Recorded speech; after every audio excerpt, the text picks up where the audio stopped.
Isabel adjusted the crisp, white apron around her waist, her fingers fumbling slightly as she glanced at her reflection in the small mirror tucked away in the staff lounge.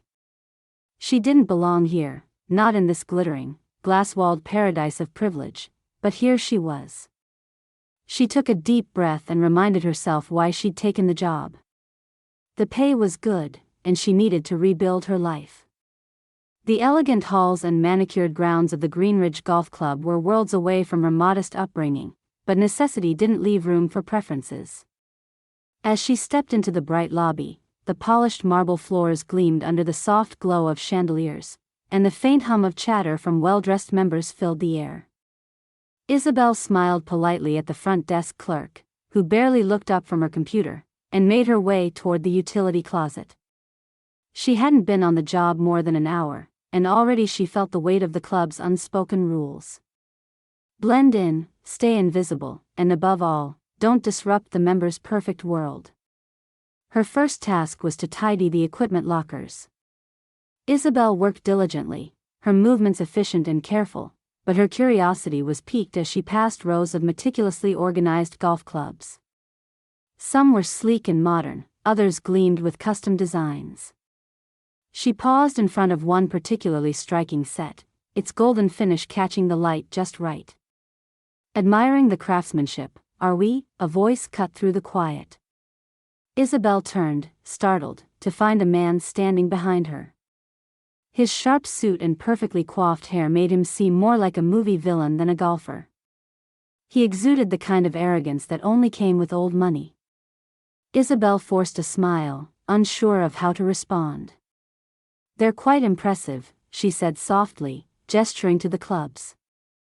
"The detailing is beautiful." "Ah, yes, they certainly are. Probably more valuable than your monthly salary," he said, a smirk curling at the corner of his mouth. His tone wasn't playful, it was biting. But then again, what would you know about quality equipment? Isabel's cheeks burned, but she bit back the retort rising to her lips. She hadn't meant to offend anyone, she'd just made a passing comment. Still, his gaze lingered on her for a moment too long, as if her very presence was an intrusion. "Try not to smudge anything while you're at it," he added, his voice dripping with condescension, before strolling away without waiting for a reply. For a moment, Isabel stood frozen, her hands gripping the edge of the cart she'd been organizing. She had dealt with rude customers before, but something about this man's dismissive tone left her feeling smaller than usual. She shook her head and reminded herself why she was here. She couldn't afford to let one spoiled club member get to her. Gathering her composure, she continued her work, careful not to linger too long near the clubs again. The rest of her first day passed in a blur of cleaning, fetching, and dodging glances from members who barely seemed to notice her. By the time her shift ended, her feet ached, and her pride felt slightly bruised. Still, she reminded herself that it was just a job, nothing more, nothing less. As she left the pristine gates of Greenridge, the cool evening air brought a hint of relief. She would return tomorrow, prepared to stay in her lane and avoid any further confrontations. But as she walked back to her modest apartment, she couldn't help but replay the interaction in her mind. That man, what was his name? She hadn't caught it, but his face and tone were burned into her memory. The arrogance, the way he dismissed her without a second thought, it grated on her in a way she couldn't quite shake. It wasn't just what he'd said, it was the way he'd looked at her, as though she were less than nothing. Isabel sighed and squared her shoulders. Tomorrow was a new day, and she'd do her best to keep her head down and avoid him. After all, this job was too important to risk over a bruised ego.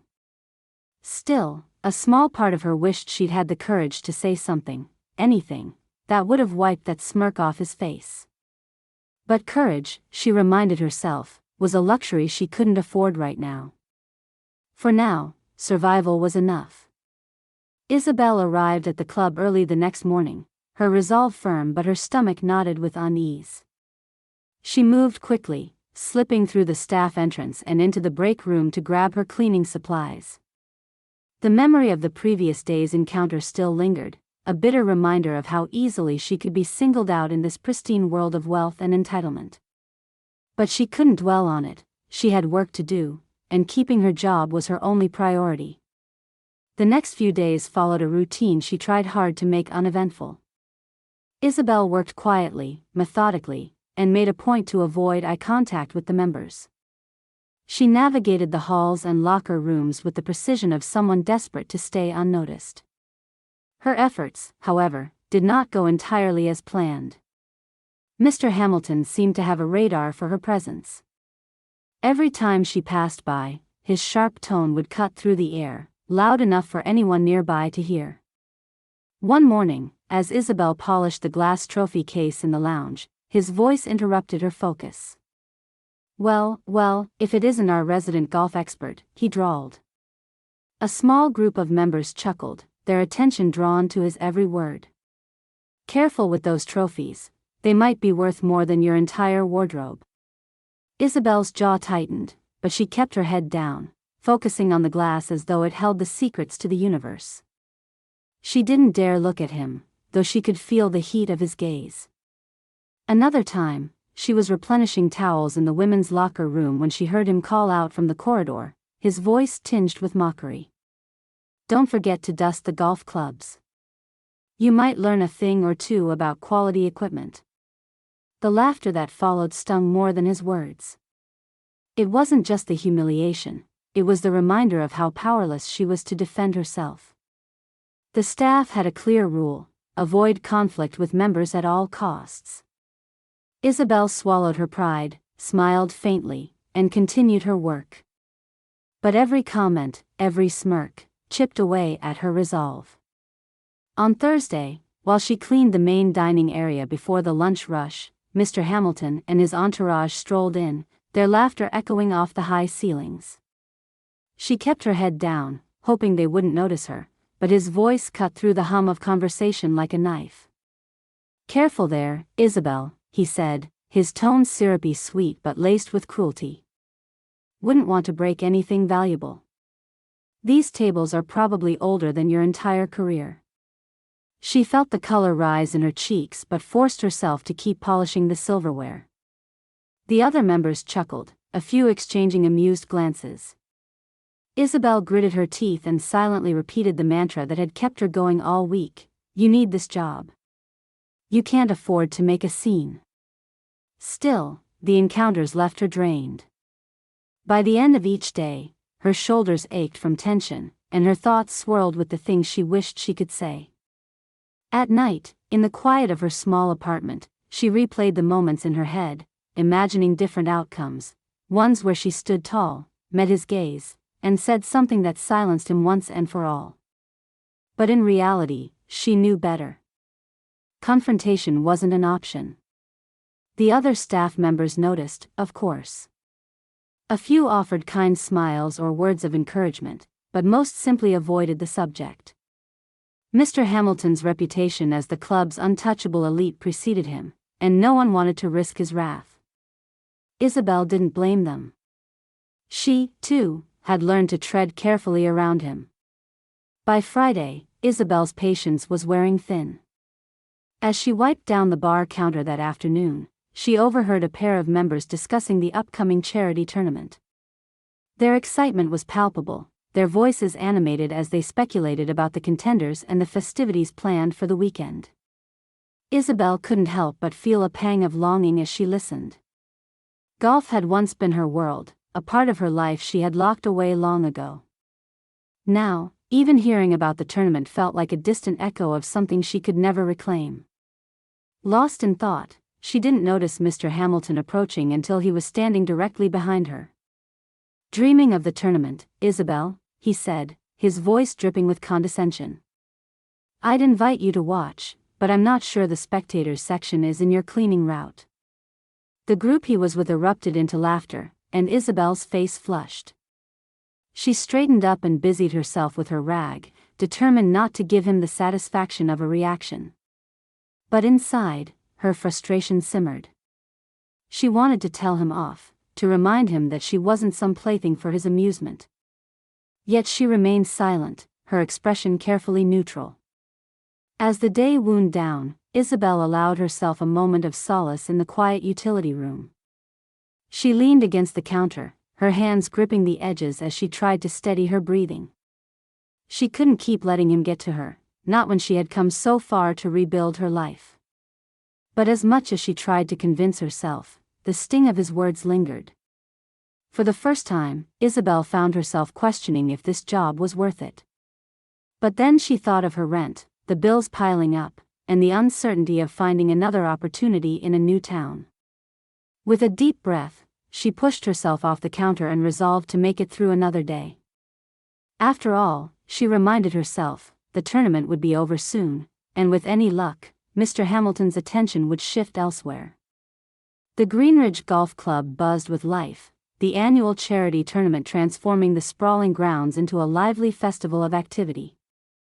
Bright banners fluttered in the breeze, and the scent of freshly trimmed grass mingled with the rich aroma of catered delicacies.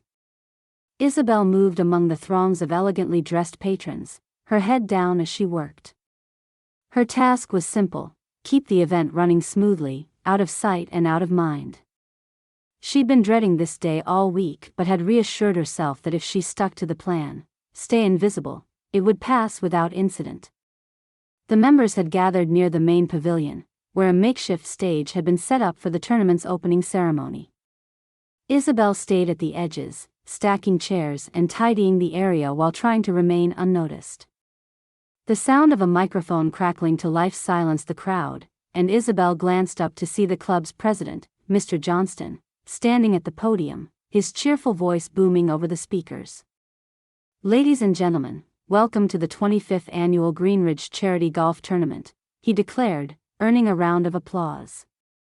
"Today, we celebrate not just our love for the game but our commitment to supporting local causes. Now, before we begin, let's introduce this year's contestants." The crowd's attention turned to the large screen behind Mr. Johnston, where names and photos began to appear one by one. Isabel watched from the sidelines, paying little attention. The list was filled with the usual suspects, club members with deep pockets and impressive handicaps. She was moving to the next set of chairs when her own name stopped her in her tracks. "Isabel Torres," the announcer said. The world seemed to tilt. Isabel froze, her heart pounding as she heard her name echo through the crowd. Whispers erupted around her, and she felt dozens of eyes turn in her direction.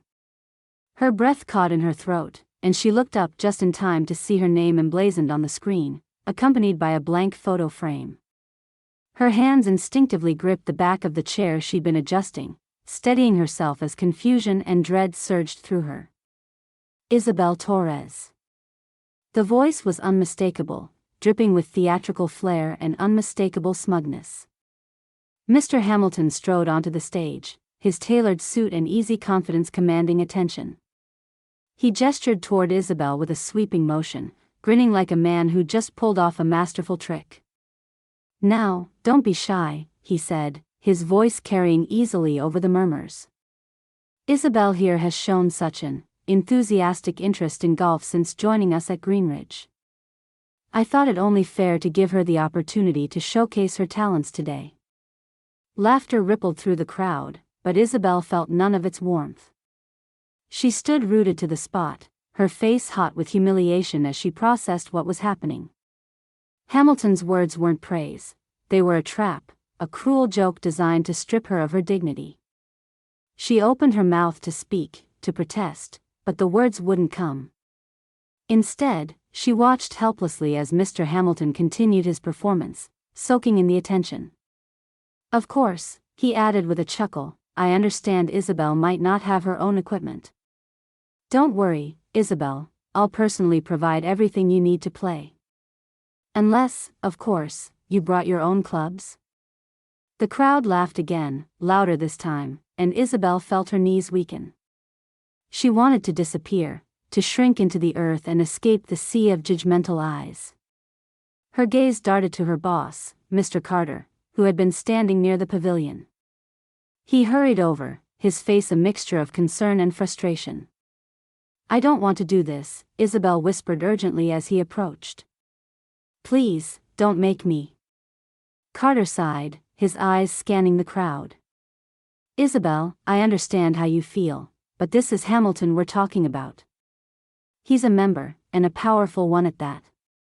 If you don't go along with this, it'll only make things worse. But she stopped herself, knowing he was right. Refusing would cause a scene, and a scene would put her job in jeopardy. She couldn't afford that, no matter how humiliating this was. Carter placed a hand on her shoulder. Just get through today, he said softly. Do your best. You're stronger than this. The words offered little comfort, but Isabel nodded reluctantly. She took a shaky breath and walked toward the stage, each step feeling heavier than the last. The crowd parted as she approached, their whispers prickling at her skin. When she reached the platform, she forced a polite smile, though her hands trembled as she clasped them in front of her. Ladies and gentlemen, Hamilton said, addressing the crowd with the ease of someone who had never known insecurity. Let's all give Isabel a warm welcome to her very first Greenridge tournament. The applause was polite, but Isabel could feel the undercurrent of amusement. She glanced at Hamilton, whose grin widened as he handed her a set of clubs, his clubs, gleaming and pristine. These should do nicely, he said, his tone low enough for only her to hear. Try not to scratch them. Isabel clenched her jaw, swallowing the retort that burned on her tongue. She took the clubs and stepped down from the stage, her chest tight as she tried to hold back the tears threatening to spill. The crowd began to disperse, returning to their conversations and preparations for the tournament. Isabel retreated to the locker room, desperate for a moment to collect herself. Inside, she placed the clubs against the wall and leaned on the counter, her reflection staring back at her from the mirror. Her face was pale, her eyes wide with a mixture of anger and despair. She felt trapped, a pawn in someone else's cruel game. But as she stood there, her boss's words echoed in her mind, "You're stronger than this." Isabel took a deep breath and squared her shoulders. She didn't know how she was going to survive this day, but one thing was clear, she had no choice but to try. Isabel stood in the dimly lit locker room, staring at the plain polo shirt and khaki pants someone had handed her. They weren't hers, they barely fit, but at least they were clean. The white visor, too wide for her head, completed the look, though she felt more like an imposter than ever. Her heart raced as the distant hum of the crowd outside filtered through the walls. The muffled sound of laughter and conversation was a cruel reminder that she was about to become the centerpiece of a spectacle she never asked for. She adjusted the visor nervously, her hands shaking as she tried to steady her breathing. Every instinct told her to walk out the back door and never return, but the image of Mr. Carter's pleading expression flashed through her mind. Quitting wasn't an option. She needed this job, no matter how unbearable the circumstances. With a final deep breath, she picked up the gleaming set of clubs Mr. Hamilton had so smugly lent her and walked toward the door. The sunlight was blinding as Isabel stepped onto the pristine green of the course. The buzz of activity hushed slightly as heads turned to watch her. She could feel their eyes trailing her every move, their curiosity tinged with disbelief.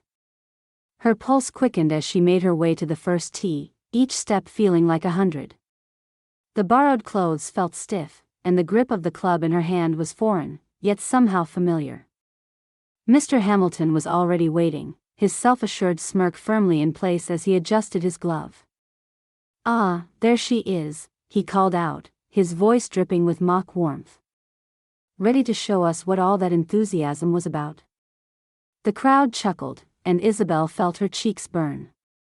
She forced herself to keep her gaze forward, focusing on the neatly trimmed grass beneath her feet. As she reached the tee box, she adjusted her stance and tried to calm the whirlwind of emotions inside her. The crowd was still murmuring, some whispering in amusement, others in doubt. "Let's see what you've got," Hamilton said, stepping back with an exaggerated flourish. Isabel exhaled slowly, gripping the club tightly as she positioned herself over the ball. Her palms were clammy, her nerves threatening to overtake her, but something about the feel of the club in her hands, its weight, its balance, stirred a long dormant part of her memory. She adjusted her stance, took a deep breath, and swung. The sharp, clean sound of the ball meeting the club reverberated through the air. Isabel barely registered the gasps and murmurs around her as she watched the ball soar high and straight, landing neatly on the fairway. For a moment, everything was still. Then, a low murmur of surprise rippled through the crowd. "Beginner's luck," Hamilton said, though his voice lacked its usual conviction. He stepped up to take his shot, his form practiced and deliberate. His ball landed not far from Isabel's, and he turned to her with a raised eyebrow, as if daring her to keep up. The game continued, hole by hole, and with each swing, Isabel felt a piece of herself returning. Her movements, hesitant at first, grew more fluid, more natural. Muscle memory seemed to guide her, her body remembering techniques she hadn't practiced in years. It was as though she had slipped into a rhythm she thought she'd lost forever. On the third hole, she sank a long putt with effortless precision, earning a smattering of applause from the spectators. Isabel glanced up, surprised by the sound, but quickly looked away, embarrassed by the attention. Her heart was pounding, but it wasn't just from nerves anymore. For the first time in years, she felt the spark of something she thought she'd buried, a love for the game. By the fifth hole, whispers of disbelief had turned into murmurs of admiration. Members who had laughed at her earlier were now watching closely, their expressions shifting from amusement to genuine interest.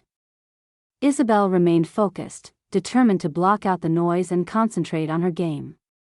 With every successful shot, a small flicker of pride began to take root, though she wasn't sure if it belonged to her or the girl she used to be. At the eighth hole, Hamilton's frustration began to show. He missed an easy putt, and the tightness in his jaw betrayed his growing irritation. Isabel, on the other hand, sank her putt with the same steady confidence that had begun to carry her through the course. A few spectators clapped, and she caught snippets of their comments. Where did she learn to play like that? Is she even a beginner? She's better than half the members here. Isabel tried to block out the chatter, though part of her couldn't help but feel a small sense of satisfaction. Hamilton, however, was not as composed. He muttered under his breath as he moved to the next hole, his usual arrogance dimmed by the growing attention Isabel was receiving. By the time they reached the back nine, Isabel's nerves had begun to settle. Her focus sharpened, and the game became something else entirely, a connection to her past. Every swing, every putt, brought flashes of memories long buried. She could see her father's encouraging smile, hear her mother's voice calling out advice from the sidelines. The grief she had carried for years felt lighter, if only for a moment. On the 11th hole, she hit a drive so clean and powerful that the crowd erupted in cheers. Isabel stepped back, her hands trembling as she gripped the club. She glanced at the faces in the crowd, their expressions filled with something she hadn't seen directed at her in a long time: respect. It was overwhelming, and she felt tears prick her eyes, though she quickly blinked them away. As they approached the 12th hole, Hamilton leaned toward her, his voice low and clipped. "Don't get too comfortable," he said. "This is still my course." Isabel closed her eyes. For a brief moment, she allowed herself to breathe. But as the adrenaline began to fade, a rush of memories surged forward, catching her off guard. She was 15 again, standing on a sun-dappled green with a golf club too big for her slender frame. Her father knelt beside her, adjusting her grip with gentle hands, his voice calm and patient. "Not too tight, sweetheart. Let the club do the work." His smile was warm, a blend of pride and encouragement, the kind that made her believe she could do anything. Her mother stood nearby, holding a bottle of water and a small notebook where she kept track of Isabel's scores. "You've got this, Mija," her mother called out, her tone full of unwavering confidence. "Just picture the ball soaring straight and true." Isabel could see their faces so clearly, their laughter blending with the rustle of trees and the distant chirping of birds. They had been her greatest supporters, her fiercest advocates. Every weekend, they would pack up the family car and drive to tournaments, always ready with sandwiches and words of encouragement. Her father was the strategist, offering advice on technique and strategy. Her mother was the cheerleader, her voice the loudest in the crowd no matter where Isabel placed. The memories shifted, pulling her to the moment she won her first major junior championship. She stood on the podium, clutching a gold trophy almost as tall as she was, her cheeks flushed with pride. Her parents had been in the front row, their applause thunderous, their joy radiating like sunlight. Her father's arm had been slung around her shoulders as they posed for a photo, her mother holding up the trophy like it was the key to the world. The happiness was palpable, and for a moment, Isabel smiled. But then, like a dark cloud creeping over a bright sky, the memories turned heavier, sharper. The tournament in question had been her last. It was a chilly Sunday evening, and they were driving home after a long but exhilarating day. Isabel sat in the back seat, the trophy resting beside her, its polished surface glinting in the faint light of passing street lamps. Her parents were chatting up front, their voices filled with warmth and plans for the next tournament. The sound of the crash was deafening. Metal screeched against metal, glass shattered, and the world spun in a violent blur. Isabel's head hit something hard, and for a moment, everything went black. When she woke up, the air was thick with the smell of gasoline and burning rubber. Her vision blurred as she tried to make sense of the chaos around her. Voices shouted in the distance, and red and blue lights flashed against the dark sky. She tried to call out for her parents, but her voice came out weak, a fragile whisper swallowed by the sirens. The hospital room was sterile and cold, its stark whiteness doing little to soften the weight of the news. A nurse with kind eyes sat beside her, gently explaining what had happened. Her parents hadn't survived the crash. The words felt surreal, like a language she couldn't understand. Isabel remembered staring at the ceiling, her mind refusing to process the loss. The trophy, now scuffed and scratched, sat on the bedside table, a cruel reminder of a day that had begun in triumph and ended in unimaginable tragedy. She wanted to scream, to cry, to make sense of it all, but instead, she felt nothing. Just a hollow, aching void. After the funeral, the world moved on, but Isabel couldn't. The sight of a golf club, the smell of freshly cut grass, even the sound of applause, all of it became unbearable. She packed away her trophies, her medals, her gear, and shoved them into the darkest corner of a storage unit. Every memory of the game she once loved became a painful reminder of what she had lost. She was sent to live with an aunt in a different town, a woman who meant well but didn't understand the depth of Isabel's grief. School became a blur, and golf a subject no one dared mention. Slowly, Isabel faded into the background, a shadow of the vibrant, determined girl she had once been. The years passed, and though the sharp edges of her pain dulled, they never disappeared. She avoided golf courses, tournaments, even televised matches. The game that had once been her joy was now a wound she couldn't bear to reopen. Isabel opened her eyes, the weight of the memories pressing heavily on her chest. Her hands trembled as she touched the borrowed club beside her, the sensation stirring both longing and fear. She hadn't thought about those days in years, and now they were rushing back, vivid and unrelenting. Isabel stood on the 12th hole, the club gripped firmly in her hands, the sun casting its golden light across the course. The tension in the air was palpable as a crowd of onlookers gathered closer, their chatter subdued but filled with anticipation. She could feel the weight of their eyes, the whispers swirling around her like leaves in the wind. Yet, despite the noise, her focus sharpened. Her muscles hummed with the memory of every swing she had ever taken, every lesson her father had given her, every competition she had faced. The ball rested on the tee, a small, unassuming thing that now felt like the center of the universe. Isabel squared her shoulders, adjusted her stance, and swung. The contact was clean, a satisfying crack that sent the ball soaring through the air. It arced gracefully against the sky before landing neatly on the green, mere feet from the hole. A gasp rippled through the crowd, followed by scattered applause. "Lucky shot," Mr. Hamilton said, loud enough for everyone to hear, though the tightness in his voice betrayed his frustration. Isabel didn't look at him. She didn't need to.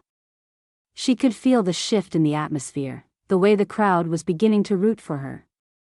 The whispers of beginner's luck were fading, replaced by genuine admiration. She walked calmly toward her ball, her heart steadying with every step. As the game progressed, her confidence grew. Each shot felt like a small triumph, a piece of herself falling back into place.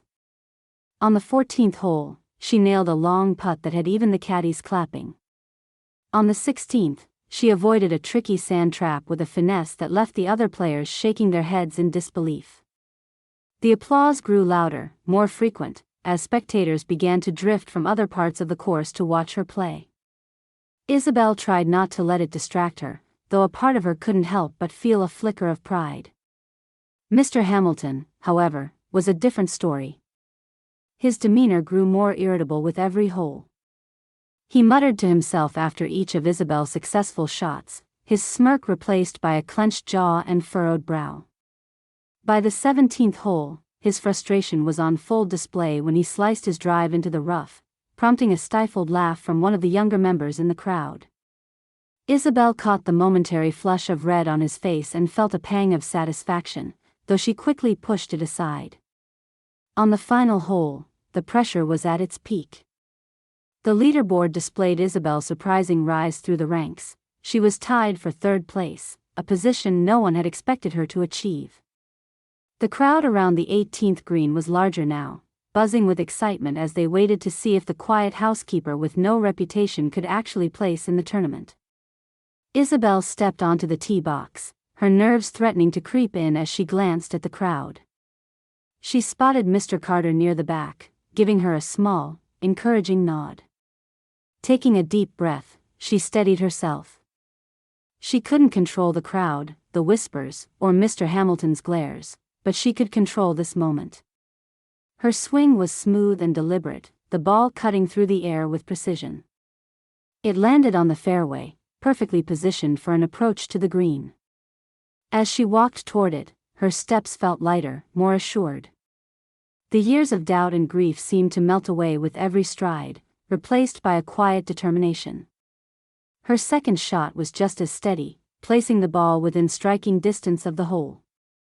The crowd erupted into cheers, their enthusiasm a mix of surprise and genuine admiration. Isabel felt a smile tug at the corners of her lips but quickly refocused. She couldn't let the moment get to her, not yet. When it was her turn to putt, the green fell silent. She crouched, studying the slope and the distance, her mind calculating the angles as naturally as breathing. She could hear her father's voice in her mind, calm and steady. "Follow through, sweetheart. Trust yourself." Isabel stood, gripped her putter, and took the shot. The ball rolled smoothly along the green, its path unwavering until it dropped into the hole with a satisfying plunk. The crowd erupted into cheers and applause, the sound washing over her like a wave. "Third place," someone shouted, and Isabel blinked, momentarily stunned. She had done it. She had actually placed in the tournament. The announcer confirmed it moments later, his voice booming across the course. "Isabel Torres takes third place in the Greenridge Charity Tournament." Isabel's hands trembled slightly as she accepted the applause, her gaze scanning the crowd. She saw faces filled with genuine admiration, some even offering smiles and nods of approval. For a moment, she let herself bask in the accomplishment, the warmth of the crowd filling a space she hadn't realized was so empty. Mr. Hamilton, however, was less than pleased. He stood to the side, his expression dark as his friends teased him mercilessly. "Didn't see that coming, Hamilton," one of them said, clapping him on the back. "Looks like your little joke backfired." Another chimed in, laughing. "Better watch out, she might take first place next year." Hamilton's lips pressed into a thin line, his eyes narrowing as he watched Isabel. She felt his gaze but didn't flinch. Instead, she lifted her chin, meeting his stare with quiet strength. Whatever power he thought he had over her was gone now. She had proven herself, not just to him, but to everyone, and most importantly, to herself. As the crowd began to disperse, Isabel stood by the green, the applause still ringing in her ears. Mr. Carter approached, his expression one of quiet pride. "You were incredible out there," he said softly. "I hope you know that." Isabel smiled, her chest swelling with gratitude. "Thank you," she replied. Her voice was steady, though her heart felt full. As she walked back toward the clubhouse, the borrowed clubs slung over her shoulder, she couldn't help but feel a sense of peace. She had come to the tournament expecting humiliation, but she had found something else entirely: her own strength, her own skill, and a glimmer of the girl she used to be. The clubhouse buzzed with energy as the tournament wrapped up, members and spectators mingling in the glow of a successful event. Isabel stood near the edge of the room, quietly sipping water and trying to stay out of the way as congratulations and chatter swirled around her. She felt a mix of relief and pride, her nerves finally beginning to settle after the day's whirlwind. For the first time in a long time, she allowed herself to feel the satisfaction of having accomplished something she thought was lost to her. Across the room, Mr. Hamilton's friends had gathered in a small circle, their laughter carrying over the hum of conversation. He stood in the middle, his face tight as his companions teased him mercilessly. "Third place," one of them said, slapping him on the back with mock enthusiasm. "And she's not even a member. Looks like you underestimated her." Another chimed in, smirking. "What's the matter, Hamilton? Thought this would be an easy win for you?" Hamilton's jaw tightened, the forced smile on his face barely holding. "She got lucky," he said sharply. "One good day doesn't make her a golfer." "Oh, come on," one of his friends said, grinning. "Give her some credit. She played better than half the people here, including you." The laughter that followed was light-hearted, but Hamilton's patience was wearing thin. He could feel the eyes of the room shifting toward him, the quiet judgment of those who had seen him put Isabel in this position. The plan to humiliate her had backfired spectacularly, and now he was the one being laughed at. His pride, so carefully guarded, was in tatters. Spotting Isabel near the corner of the room, he felt a surge of anger bubble to the surface. With quick, deliberate steps, he made his way toward her, ignoring the curious glances that followed his movement. Isabel, unaware of his approach, turned as he stopped just a few feet away. "Enjoying yourself?" he asked, his voice low but sharp. Isabel blinked, caught off guard by his tone. "I'm sorry," she said, her confusion evident. "I said," Hamilton repeated, stepping closer, "are you enjoying the attention? Must be nice, getting a free ride on beginner's luck." Isabel's expression hardened slightly, though she kept her voice calm. "I just played the game. That's all." "The game?" Hamilton scoffed, his voice rising just enough to draw a few glances. "You don't belong here. Don't think for a second that today changes that." Isabel took a steadying breath, her fingers tightening around her water glass. She opened her mouth to respond, but before she could, another voice cut through the tension. "Mr. Hamilton," said Mr. Carter, his tone firm as he stepped between them. "I think that's enough." Hamilton turned, his frustration barely masked. "Stay out of this, Carter. This is between me and—" "No, it's not," Carter interrupted, his gaze steady. "Isabel played with skill, grace, and dignity today, more than I can say for some people. If you're upset, maybe take a look at yourself instead of taking it out on her." The room had grown noticeably quieter, the conversations around them fading as people began to watch the confrontation unfold. Hamilton's cheeks flushed with a mix of anger and embarrassment, his composure slipping as he realized the attention was now fully on him. "You have no idea what you're talking about," he said through gritted teeth, though his voice had lost some of its edge. Carter didn't back down. "I think I do," he said evenly. "You tried to humiliate her, and instead, she showed everyone here what real talent and perseverance look like. If you can't handle that, that's your problem, not hers." A murmur rippled through the crowd, and Hamilton's eyes darted around the room. The expressions he saw were not the supportive smiles he was used to but something far less comfortable: disapproval, amusement, even pity. His carefully constructed image was crumbling, and he could feel the weight of it pressing down on him. Isabel stood silently, her chest tight as she watched the scene unfold. She hadn't asked for any of this, for the confrontation, the humiliation, or even the praise. Yet, as she looked at Carter, standing firmly in her defense, a small part of her felt something she hadn't in a long time: protected. Hamilton straightened, his jaw set as he glanced between Carter and Isabel. He opened his mouth to speak, but the words seemed to fail him. The weight of the room's attention was too much, and with a sharp exhale, he turned on his heel and stormed toward the exit. The murmur of voices followed him, a mixture of whispers and laughter that only deepened his retreat. As the door swung shut behind him, the tension in the room eased, replaced by a quiet sense of closure. Carter turned to Isabel, his expression softening. "Are you all right?" he asked. Isabel nodded slowly, her voice steady despite the lump in her throat. "Yes. Thank you." "You didn't deserve that," Carter said firmly. "You've earned every bit of respect you're getting today." Isabel gave him a small, grateful smile, her shoulders relaxing slightly as she looked around the room.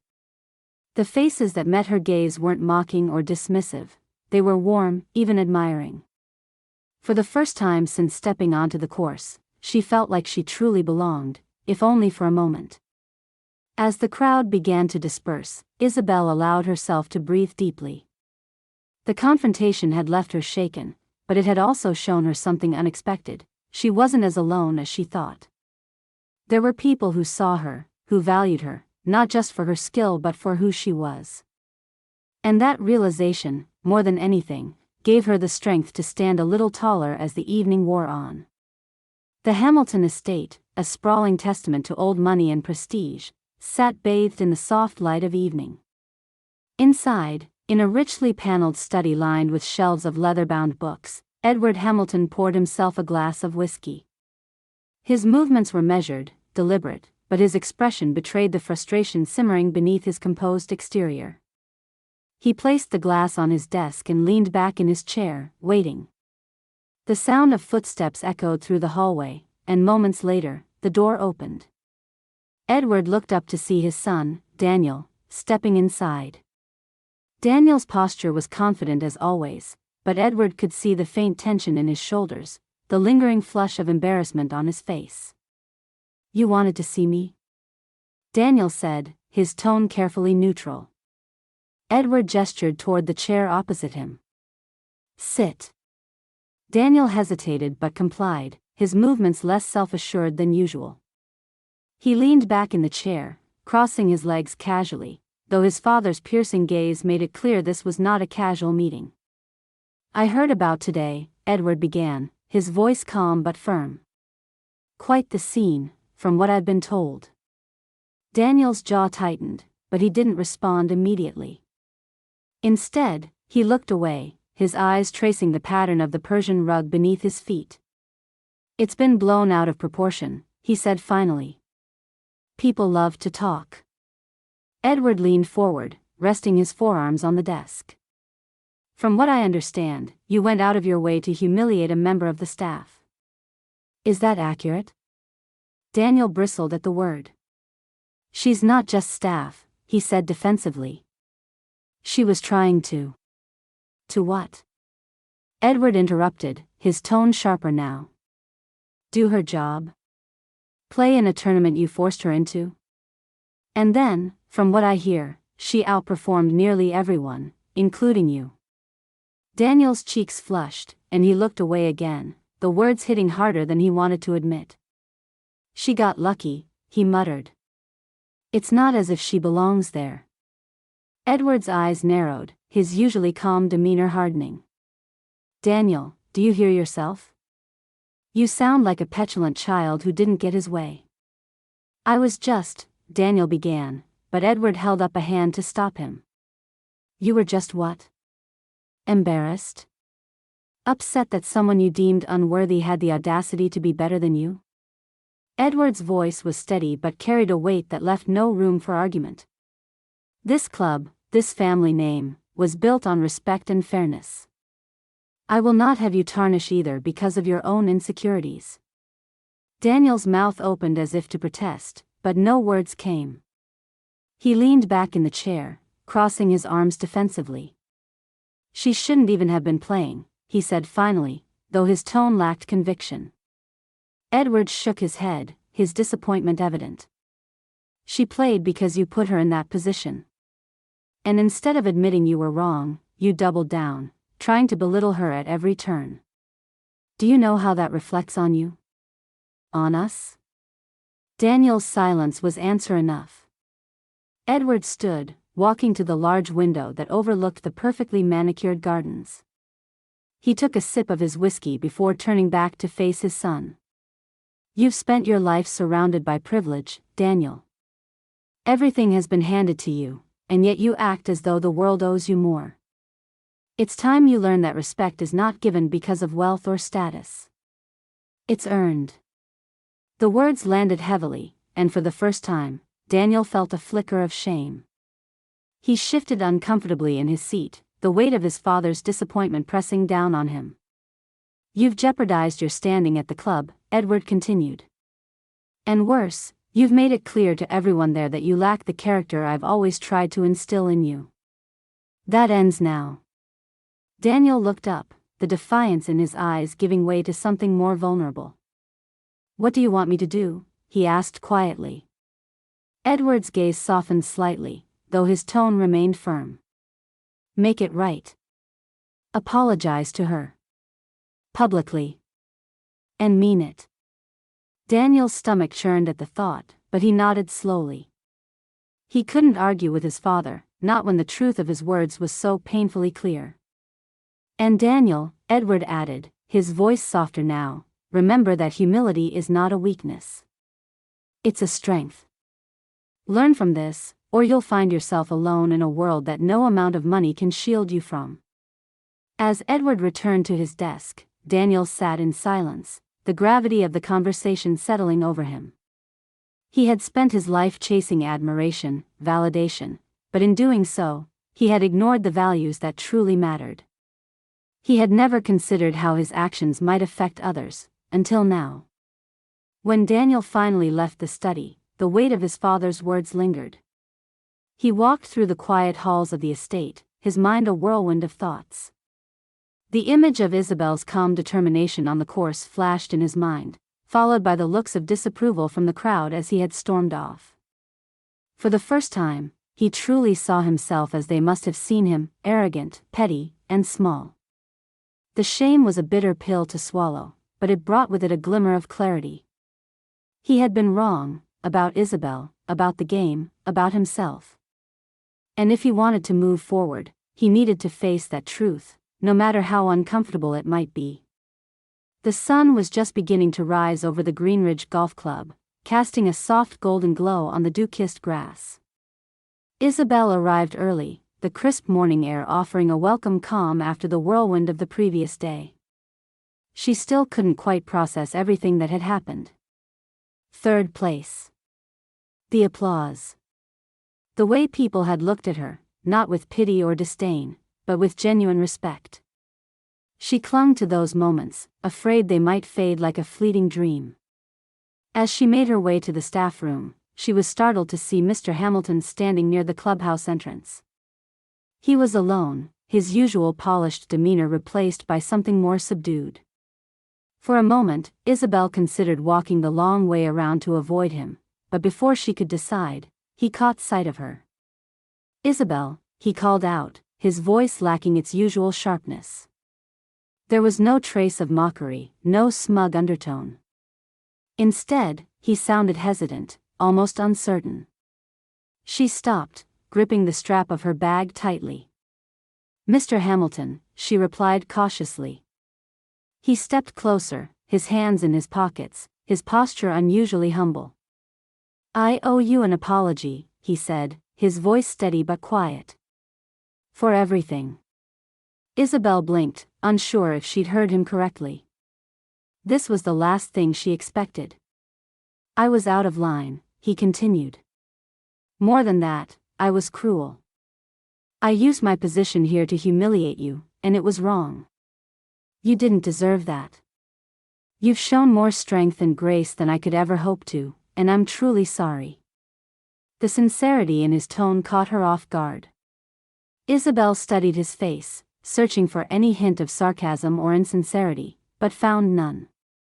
The crowd from the day before would have been stunned to see him like this, contrite, vulnerable, human. I appreciate that, she said finally, her voice even. It takes courage to admit when you're wrong. Mr. Hamilton nodded, relief flickering across his features. You're a remarkable player, he added. And, if I'm being honest, watching you yesterday reminded me why I fell in love with the game in the first place.